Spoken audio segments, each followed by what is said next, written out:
So it actually finally happened. I kinda didn't believe it at first, but it's true. I got the call. But what for? And how did it happen? And did I actually buy it? All that and more coming up. Right, so rewind your clocks 5 years ago. Pre-pandemic, pre-inflation, pre a whole lot of crap, to be honest. AKA the good times. Well, maybe not the good times, but better than now. Anyway, I had successfully annoyed my wife enough talking about watches that she'd finally decided to buy one. So I took her watch shopping. After you talked about them for so long, it just sort of rubbed off. Rubbed off. I was wearing a Fitbit for a while, wasn't I, as my timekeeper. But then I very quickly realised having a watch isn't actually about just telling the time. She quite fancied a Chanel J12, so we tried that on, and she was naturally disappointed with a £4,000 watch, feeling like a toy. We were on holiday and it was on every billboard, every poster, everyone was wearing one, because I think I was a bit of a sucker to advertising.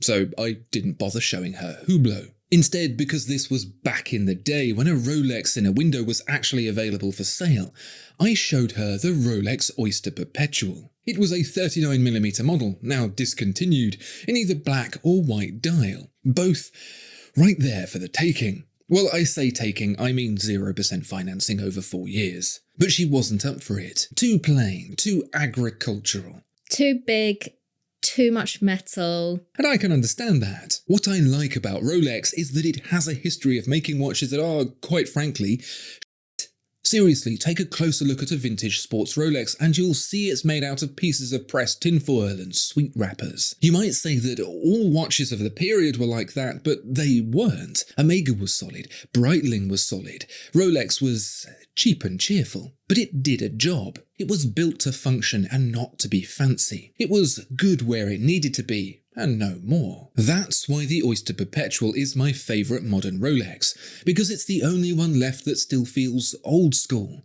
like it's not forgotten its roots. The others all made money and bought shiny suits, and now I barely recognise them anymore. They used to be cool, and now they're all jackheads.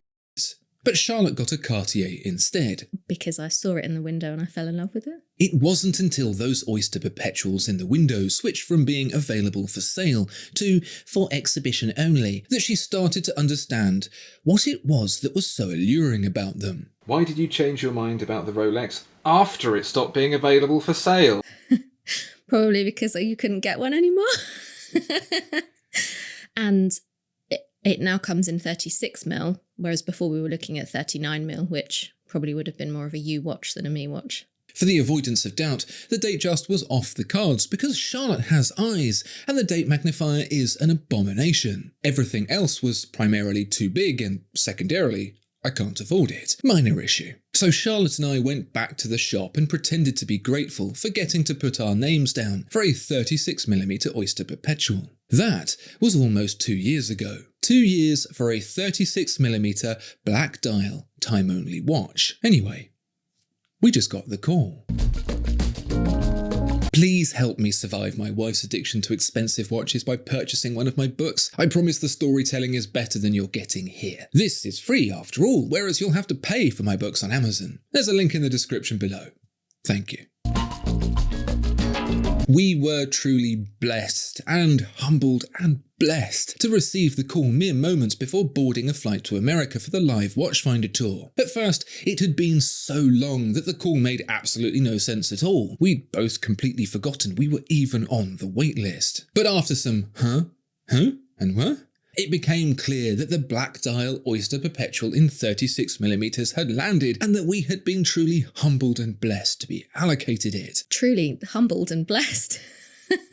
Genuinely at first I was slightly annoyed because I wasn't expecting the call. It was an unknown number. I almost didn't answer it. And then of course we had the whole negotiation about when I could be truly humbled and blessed to come in and pick up my watch. We had 48 hours to comply. That was going to be kind of difficult from the other side of the world, so the dealer kindly allowed us to confirm our interest in the watch within 48 hours and that we must absolutely collect it by the weekend or no soup for us. That was going to be kind of difficult from the other side of the world too, so with some tutting and huffing, they very kindly agreed to hold on to it until we were back, but that we must absolutely get there as soon as humanly possible. For that kindness and flexibility, we are truly blessed and humbled. So, first things first, Charlotte had to decide if she even wanted the thing. We had a schedule packed tighter than Charlotte's suitcase and an 8-hour time difference, so it wasn't really the priority. At first, Charlotte was like, and then she was like, nah, and then she was like, maybe, and finally, she said yes. The watch was secured, and the appointment booked. In all fairness, the handover was all right. The chap serving us was very pleasant and he wanted to give us the full fanfare with champagne and fireworks and a marching band, but we were tired and jet-lagged, and so Charlotte asked him if we could just buy the watch and go. The guy looked a little confused and maybe even disappointed. Perhaps he'd just watched John Mulaney's 2023 stand-up Baby J. The one regret I have is turning down the offer to adjust the bracelet. I've taken out 1 million links from 1 million watches, so I was pretty confident it'd be fine, and he was going to take long enough removing all the seals and whatnot anyway, and we just wanted to get home. Big regret. I don't know what Rolex are using to glue these bracelets together with, but it is industrial and it is hardcore. I half considered putting heat to it, but ultimately found a solution clamping mole grips to my screwdriver to get enough leverage on the screw. Lord knows what the guy in the shop would have done. Maybe I don't want to know. So after what feels like a lifetime of waiting, it's here. Even King Charles didn't wait this long. Was it worth it? I'm not sure. I regret giving anyone my money. Yes.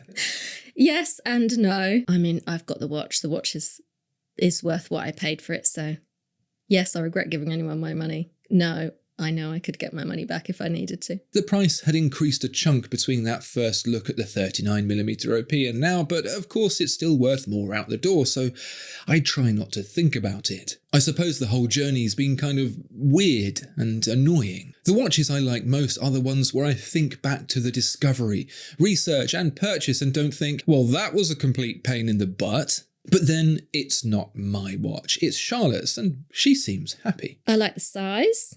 I like the black dial. I like it's more simpler than my Cartier. It's more of a sporty, chilled, casual watch, whereas the Cartier is more dressy. So never mind the experience. What about the actual watch? As I said, this is as close as Rolex gets to classic Rolex these days, but that doesn't mean the Oyster Perpetual is without its refinements. This generation's black dial gets a light sunburst, for example. Everything is very well put together, and even though the clasp lacks on-the-fly adjustment, save for a hot, sweaty wrist expander, getting it to the right size with the links and the spring bar micro adjustment was fine. That is, once the JB world had been dealt with. Everything feels very solid. The snap of the spring release on the clasp, the buzz of the winding ratchet when you turn the crown, the near 12mm thick case which, although it seems like a lot for a 36mm watch, actually further emphasises the vintage feel. It's a good watch. Oh, there are 3 things I don't like about the Oyster Perpetual. Number 1, they've put the crown on upside down, which you tell me is just luck of the draw, but that's really annoying. Why can't they take more care and put it on the right way up? Number 2, the crystal gets really smeary, really easily. That's really annoying. Number 3, the lume is awful. They might as well have just not bothered. You might be wondering why I'm offering my perspective on Charlotte's watch, and that's because she wanted to get something we could share, because she's got a thing about spending money on herself. She didn't inherit that from me, I can tell you that. Do I want to wear it? Kinda. It's a cool little watch. It would look great on one of those tan leather straps with the 2 bits of stitch at the top. But I'm not gagging to wear it. We haven't had to get lawyers involved to divide up custody. Since we first saw the Oyster Perpetual together 5 years ago, I've since been able to enjoy a range of really cool and interesting watches. So coming back to the Oyster Perpetual feels a bit like driving past the house you grew up in. But the area's been gentrified, and all the people who live there now are old. It's a mixed bag. Right now, I'm glad the wait is over and that Charlotte can enjoy it. And of course, above all else, I feel humbled and blessed. What a roller coaster. A slow, expensive roller coaster. What do you think of Rolex and the waiting list game? Do you think we made the right decision getting the Oyster Perpetual? What watch do you think Charlotte should get next? Let me know down in the comments below. Please also like and subscribe, and in the meantime, I'll see you for more over on the Watchfinder channel. Goodbye. Oh, thanks for having me on. I'm truly humbled and blessed.